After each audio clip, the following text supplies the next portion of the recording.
Alhamdulillah, wassalatu wassalamu ala rasulillah wa ba'd. Après qu'il nous a anticipé concernant la guidance des hadiths, alors aujourd'hui nous continuons de bien anticipé concernant conséquences contredire hadith. Alors, ben adulte qui attrape hadith, c'est attrape l'islam comme abisa, et contredire hadith, c'est attrape l'islam d'une façon qui n'est pas correcte ou bien quitte l'islam totalement. Alors, ben adulte qui, c'est lui qui les contredire hadith, il peut y avoir une conséquence qui peut faire face. Alors, parmi les conséquences contredire hadith, c'est qui Rasul sallallahu alayhi wa sallam, lui-même, les films désavoués de celui qui fait cette action-là. Rasul sallallahu alayhi wa sallam dit Faman raghiba an sunnati falaysa minni. C'est lui qui lui quitte ma sunna, c'est lui qui lui délaisse ma façon de faire, alors il n'est pas parmi moi. Alors, ce hadith-là, le prophète sallallahu alayhi wa sallam, il dit ça quand trois dimoun, je t'y prends trois décisions avec l'intention pour qui je augmente cette ibadat. Et là, il dit il vous garde rosa tous les jours. Deuxième, il dit il vous passe la nuit dans la salat. Et troisième, il dit il pas pour marier les amis. Alors, ça m'a dit là, je peux prendre une décision, pas pour faire un PC, pas pour désobéir à Allah subhanahu wa ta'ala, mais au contraire, pour je faire plus ibadat. Mais le fait que je peux contredire façon de faire de Rasul sallallahu alayhi wa sallam pour que je augmente cette ibadat, alors Rasul sallallahu alayhi wa sallam il fait empêcher, il pas fin les autres faire ça, une action qui je fais prendre décision pour faire là. Alors ça montre nous qu'un dimoun les il a une bonne intention, ça il pas suffit. Un dimoun il a une bonne intention, il a une bonne intention pour augmenter son ibadat. Et il fait comme il a envie, pas suffit. Et du monde, il a une bonne intention pour montrer sur l'amour pour Rasul sallallahu alayhi wa sallam, alors il fait certaines actions, il n'est pas suffit.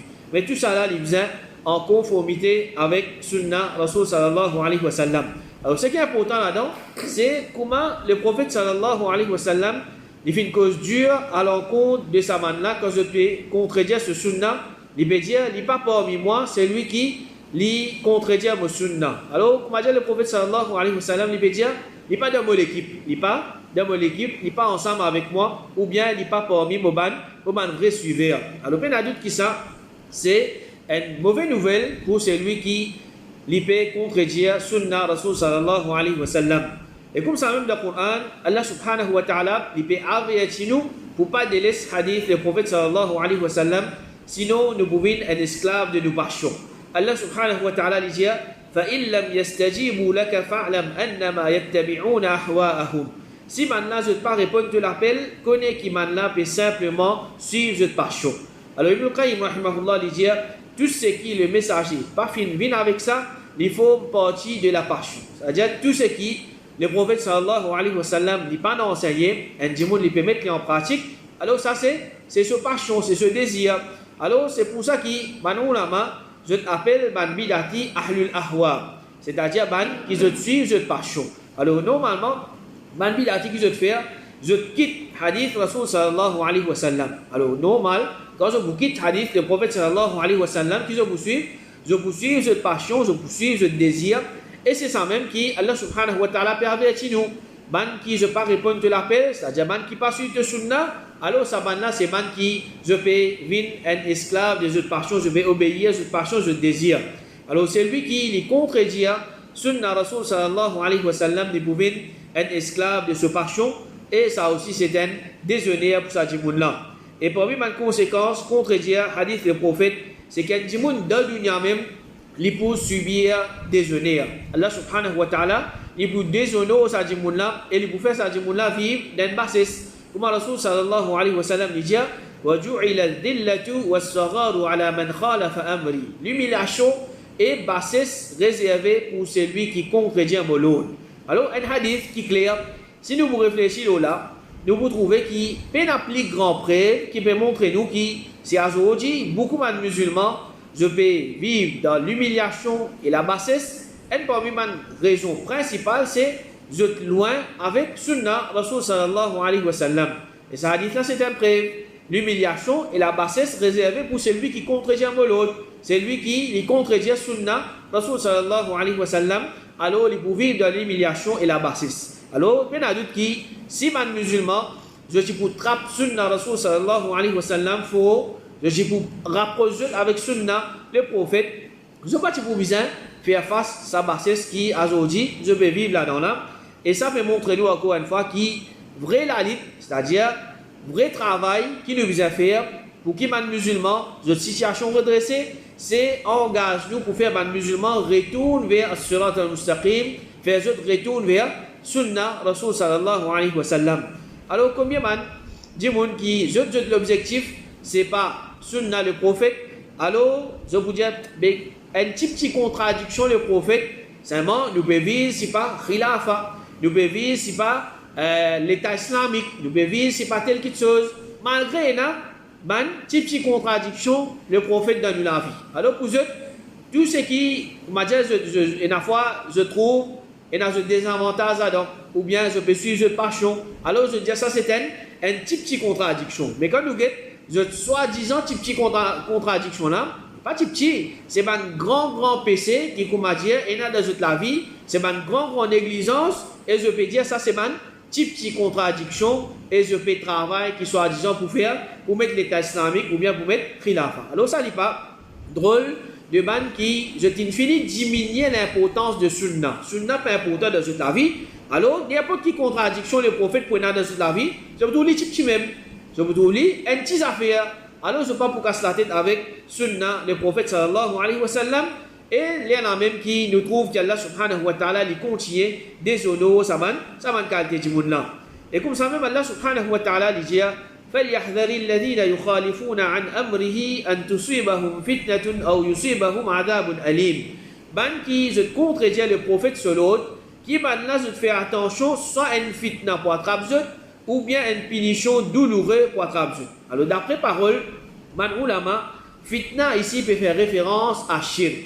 Fitna ici peut faire référence à shirk, c'est-à-dire si un djimoun les contredit hadith du prophète sallallahu alayhi wa sallam, il est capable de tomber dans le shirk. Comment? Parce que quand il contredit le hadith du prophète, il tombe dans l'égarement et ça l'égarement-là pour faire ça, il tombe dans le shirk. Une fois, un djimoun lui dit à Imam Ahmed, c'est un djimoun qui quitte hadith et je prends l'opinion de Sufyan et les autres imams, c'est-à-dire Sufyan al-Thawri ou bien Sufyan ibn Uyayna, parmi les grands ulama. Alors, il veut dire, je quitte hadith du prophète, je peux prendre l'opinion de ce savant-là. Imam Ahmed, rahimahullah, il dit, moi étonné, avec Bandimoun qui écoute hadith et je fais une ce chaîne de narration et sur authenticité, c'est-à-dire Bandimoun peut écouter hadith, je peux connaître, c'est un hadith qui est authentique. Ensuite, je quitte lui pour prendre l'opinion de Sufyan et les autres, je quitte lui pour prendre l'opinion de ban savants. Alors ensuite, là, il dit, il fait une cite, ça est le Coran là, que Allah subhanahu wa ta'ala peut dire, فَلْيَحْذَرِ الَّذِينَ يُخَالِفُونَ عَنْ أَمْرِهِ أَنْ تُصِيبَهُمْ فِتْنَةٌ أَوْ يُصِيبَهُمْ عَذَابٌ أَلِيمٌ. Ensuite, il dit, est-ce qu'il te connaît qui était fitna? Fitna, c'est shirk, capable, quand il résiste certaines paroles du prophète, quitte l'égarement, rentre de ce l'équerre et alors il périr. Alors, ça dit, là, quand il quitte sunna le prophète, il tombe dans l'égarement là, mais l'hiver, vers shirk. Et aujourd'hui, c'est ça, principe de manbidati. Et comment nous trouvons, quand je fais une tombe dans l'égarement, ça, l'égarement là, finalement, je vers beaucoup de shirk. Beaucoup de shirk, aujourd'hui, qui je fais une délaisse, milliers de hadiths authentiques, et je fais trappe et rien de man savant. Alors, quand nous apprenons, ban qui le surat al-mustaqim, n'importe qui s'en là, qui contredit le Coran et Sunna, parmi man savant qui le Sunna, nous délaisse et rien de sa savant là. Dans sa mas'ala là, nous continuons à suivre lui, devant les autres mas'ala, et se valer pas diminuer dans nos regards. Ça c'est comment nous faire face et rien de man ulama. Non plus que comment dire, la cause d'un alim, quand il fait rien, nous continuons à suivre là-dedans malgré l'épée, contredire le Coran et Sunna. Alors, par les hadith, Allah subhanahu wa ta'ala peut faire nous connaître, ça citant les graves, un djimoun est capable de tomber dans le shirk. Alors, il y a d'autres qui, ça peut montrer gravité de cette chose-là. Alors, pareil, comme dans les passés, finalement, vous êtes montré, je n'êtes pas d'accord avec Tarawi, je te reset, un hadith qui peut cause concernant Tarawi. Je sais, non, c'est un hadith fausse, ou bien c'est un hadith faible. Pourtant, c'est un hadith qui peut cause directement concernant salat que le prophète sallallahu alayhi wa sallam tu peux faire pendant la nuit. Alors quand je t'ai fini reset hadith concernant Tarawi, après un peu de temps, je t'ai commence reset hadith complètement, c'est-à-dire je t'ai mis Qur'aniyoun. Alors ça c'est lui qui les reset hadith, puis il y a d'autres qui tombent dans l'égarement. Finalement, les filles commencent, trouvent ban erreur et ban contradiction dans le Coran, jusqu'à ban erreur grammaticale. Erreur grammaticale, pas supposé dans fatha là, supposé dans kasra, pas supposé dans dhamma là, supposé dans fatha, pas supposé mettre tel mot avant, supposé mettre tel mot après, pas supposé servir tel mot. Alors, ça ban qualité erreur là, il commence à trouver que ça dans le Coran. Ban erreur qui, quand le Coran peut descendre de Rasul sallallahu alayhi wa sallam, ban l'ennemi de l'islam, ban mushrik, qui est un poète et qui est un expert dans le langage arabe, je jamais je pas fin trouve erreur grammaticale dans le Coran. Jamais, un expert dans l'arabe pas trouve ça man erreur là. Aujourd'hui que ça n'a pas une erreur grammaticale dans le Coran, Borisha. Borisha implique comprendre arabe qui un expert arabe quand le Coran peut descendre dans l'époque Rasul sallallahu alayhi wa sallam. Alors on a dit que ça c'est fitna. Quand ça comment il fait commencer reset certains hadiths concernant Tarawih. Finalement, ça dit moun là, et reset sunna, alors Allah subhanahu wa ta'ala, li déselo ça dit moun là, et li éloigné de sa din là. Sufyan ibn Uyayna, rahimahullah, li dit, en dimoun li fin win kot imam Malik, et li fin dit, oh Abu Abdillah, depuis kot ça, on bizarre rad dans l'état ihram, c'est-à-dire dimoun qui, dans Medina, il va faire Umrah Makkah, kot ça, il bizarre dans l'état ihram. Alors imam Malik, rahimahullah, li dit, depuis Dhul Hulayfa, l'endroit, que Rasul sallallahu alayhi wa sallam t'y met, c'est-à-dire tu rentres dans l'état ihram, Dhul Hulayfa. Alors ça dit, mon là, il dit, moi, envie rentre dans l'état ihram depuis Masjid Nabawi. Moi, envie rentre dans l'état ihram depuis Masjid Nabawi. Alors, ça dit, mon là, quand nous me comparer, mais qui est le meilleur, Masjid Nabawi ou bien Dhul Hulayfa? Mais il y a doute, Masjid Nabawi n'a plus valeur. Il dit, moi, envie rentre dans l'état ihram depuis Masjid Nabawi. Imam Malik, rahimahullah, il dit, pas fait ça. Ça dit, mon là, il dit, moi, envie rentre dans l'état ihram depuis Masjid Nabawi, depuis Côte Kabar, le prophète sallallahu alayhi wa sallam. Imam Malik dit, pas faire ça, mon père, attention qu'il y a une fitna attrape-toi. J'ai dit, mon père, attention, une fitna attrape-toi. Haji Mouna dit, mais qui fitna est là-dedans? Mon père simplement ajoute certains milles de distance. Alors, dans la place qui m'a dit, je suis sorti là, moi, Dhul Hulayfa, là-bas, je rentre dans l'état ihram, mais ici même, je peux finir dans l'état ihram. Et entre Dhul Hulayfa avec Masjid Nabawi, il y a à peu près 12 km. J'avais moi 12 km avant qu'on m'a dit qu'on peut finir dans l'état ihram, mais qui fitna est là-dedans? Imam Malik, rahimahullah, il dit, qui fitna qui est plus grave, qui te peut trouver, toi, peut précéder le prophète sallallahu alayhi wa sallam d'une vertu, et comme si le prophète sallallahu alayhi wa sallam, il fait une négligence là-dedans. Alors, qu'on m'a dit, toi, tu peux plus connaître qui rentre dans l'état ihram, dans Masjid Nabawi, il est plus meilleur, et le prophète, lui, il connaît, ça m'a fait une recette, ça qui se fait, il rentre dans l'état ihram, comme ça. Dhul Hulayfa. Alors ça c'est un fitna. Ensuite là il dit, il cite le Coran, فَلْيَحْذَرِ الَّذِينَ يُخَالِفُونَ عَنْ أَمْرِهِ أَنْ تُصِيبَهُمْ فِتْنَةٌ أَوْ يُصِيبَهُمْ عَذَابٌ أَلِيمٌ. Alors celui qui les rejette hadith Rasul sallallahu alayhi wa sallam, pour une fitna qui peut être appelée ou bien une punition douloureuse. Et comme ça même parmi les conséquences, un dimoun li rejette hadith Rasul sallallahu alayhi wa sallam. Le prophète sallallahu alayhi wa sallam dit simplement mon exemple et l'exemple de message avec laquelle Allah finit envoyé moi, c'est l'exemple d'un dimoun qui fait une vie côté un peuple et il peut dire oh mon peuple, mon fin trouve l'armée avec mon déligé et mon avertisseur nu fait vite sauve. C'est-à-dire l'avertisseur nu dans le passé quand un arabe peut venir avertir ce peuple, il tient son aise comme une preuve pour montrer qu'il peut causer. Alors le prophète sallallahu alayhi wa sallam peut donner l'exemple. Comment dire, un djimoun, comment dire, le prophète sallallahu alayhi wa sallam, il veut dire, un djimoun, il fait venir contre ce peuple, il veut dire, oh mon peuple, on trouve l'armée avec mon liger, et moi, mon avertisseur nu, alors fais vite sauve. Il dit, un groupe de ce peuple fin obéir, je t'ai sauvé pendant la nuit, doucement, alors je fin sapé. Un autre groupe pan croit et je fin reste en place jusqu'à grand matin, alors l'armée fin attaque les autres grand matin, fin tue les autres et fin ruine les autres. Il dit, ça c'est l'exemple de celui qui finit obéir à moi et finit suivre le message avec lequel je finis venu, et l'exemple de celui qui finit désobéir à moi et pas finit croire dans la vérité avec laquelle je finis venu. Alors, basant au hadith nous trouve que la destruction est réservée pour celui qui lui délaisse hadith Rasul sallallahu alayhi wa sallam. Et Imam Ahmad rahimahullah dit, c'est lui qui rejette hadith Rasul sallallahu alayhi wa sallam, li au bord de la destruction. C'est-à-dire, si Imam Ali plutôt dans la destruction. Et Imam Malik, rahimahullah, dit, Sunna, c'est bateau du prophète Nuh alayhi salam. Sunna, et comment dire bateau Nuh alayhi salam. C'est lui qui monte là-dedans, il pouvait s'appeler c'est lui qui pas monté les pour noyer. Alors, dans l'époque, nous, alayhi salam, nous connaissons comment seulement man qui t'amène iman d'Allah subhanahu wa ta'ala, je t'inchapé, quand je t'in monte d'un bateau, nous, alayhi salam. L'autre côté, je tout finet détruit, man qui t'y croit, je suis capable de monter en hauteur, alors je vous saper. Ou bien, je suis capable de monter jusqu'à la montagne, je vous saper. Mais Allah subhanahu wa ta'ala, avec sa capacité, il finit détruire je tout. Alors, comme ça même, c'est lui qui les contredit à Sunnah, c'est simplement la destruction qui peut attendre. Pas nécessairement, il est détruit pareil comment nous, alayhi salam, ce peuple finit détruit à travers la pluie, l'inondation, etc. Mais Allah subhanahu wa ta'ala, l'île pour choisir, c'est qu'il est trop plus approprié comme punition pour détruire sa djimoun-là, quand Allah subhanahu wa ta'ala, l'île a envie de détruire sa djimoun-là. Alors, nous ne sommes pas capables de dire, mais qu'est-ce un tel il peut contredire le hadith du prophète, mais il n'y a aucune destruction qui peut descendre dans l'île. Alors, ce n'est pas nous qui vous décidons, mais c'est Allah subhanahu wa ta'ala qui vous décide quand il vous détruire sa djimoun-là et comment il vous détruire sa djimoun-là. Et c'est lui qui n'est pas suivre le hadith du prophète, il rejette sunna le prophète, il pour regretter le jour du qiyamah, un regret qui n'est pas pour profiter. Allah subhanahu wa ta'ala lui dit وَيَوْمَ يَغَضُّ الظَّالِمُ عَلَى يَدَيْهِ يَقُولُ يَا لَيْتَنِي اتَّخَذْتُ مَعَ الرَّسُولِ سَبِيلًا. Zou qu'il est injuste, il pour se délamer, il pour dire si seulement moi tu prends même chemin avec le messager. Alors le regret c'est une punition point du monde. Parce qu'il va regretter, il n'est pas capable de faire rien.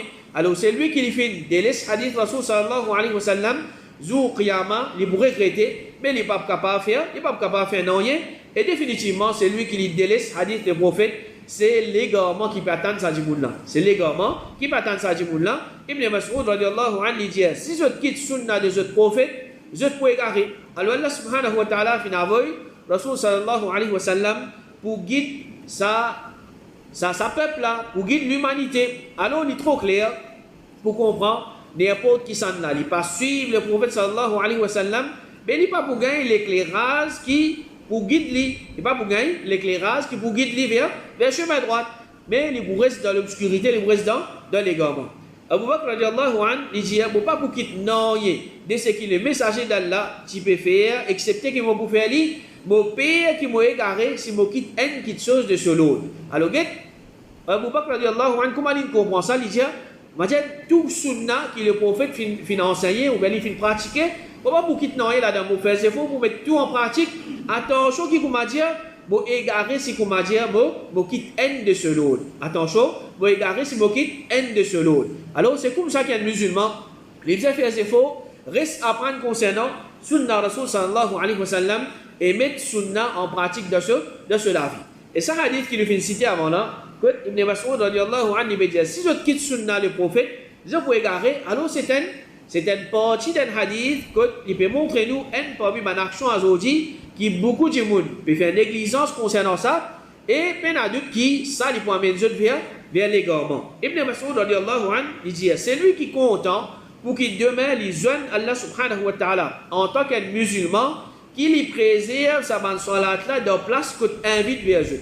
C'est-à-dire il dit, c'est lui qui a envie, il joigne Allah subhanahu wa ta'ala, il est content pour joindre Allah subhanahu wa ta'ala en tant qu'un musulman, qu'il vient faire salat dans masjid. Et il dit certainement Allah subhanahu wa ta'ala vient prescrire à vous autres prophètes une façon de faire qui dirige vers la guidance et sa bande salat là forme partie de une façon de faire qui dirige vers la guidance. C'est lui qui vient faire salat dans masjid, ça c'est un chemin de la guidance qu'il veut prendre. Si je te fais salat dans la case, pareil, comment c'est lui qui finit absent, il fait salat dans la case, je te délaisse sunna des autres prophètes, et si je délaisse sunna des autres prophètes, je te égarer. Alors, une parmi mes actions qui dit que je suis négligent, c'est pas faire salat en jamaat. Et Rasul sallallahu alayhi wa sallam peut faire connaître, c'est lui qui lui délaisse ça l'enseignement là, c'est l'égarement qui peut atteindre. C'est l'égarement qui peut atteindre, ça dit là. Alors, une parmi les raisons encore, aujourd'hui qui fait nous trouve ça ou mettre là comme ça, c'est négligence concernant salat en jamaat et ça il amène un dimoun vers l'égarement. Ibn Abbas radiallahu anhu, le hadith il dit, c'est lui qui lui tanne hayya ala al-falah. Un dimoun il tanne adhan et il pas répondre l'appel, il finit certainement délaisse sunna de Muhammad sallallahu alayhi wa sallam. Alors c'est lui qui lui délaisse hadith du prophète, il rejette sunna Rasul sallallahu alayhi wa sallam et pas obligé comme Allah dit non, ce hadith là on ne peut pas mettre en pratique.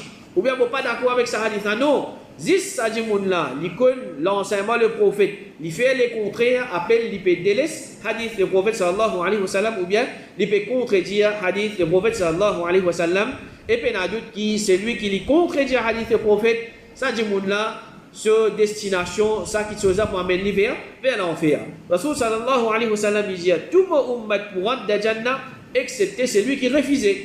Man sahaba se demandait, oh messager d'Allah, mais qui ça n'a pour refuse pour rentrer dans ça n'a pour refuse pour rentrer dans Jannah. Rasul sallallahu alayhi wa sallam dit, c'est lui qui finit obéir à moi, il pour rentrer dans Jannah, et c'est lui qui finit désobéir à moi, certainement il finit refuse pour rentrer dans Jannah.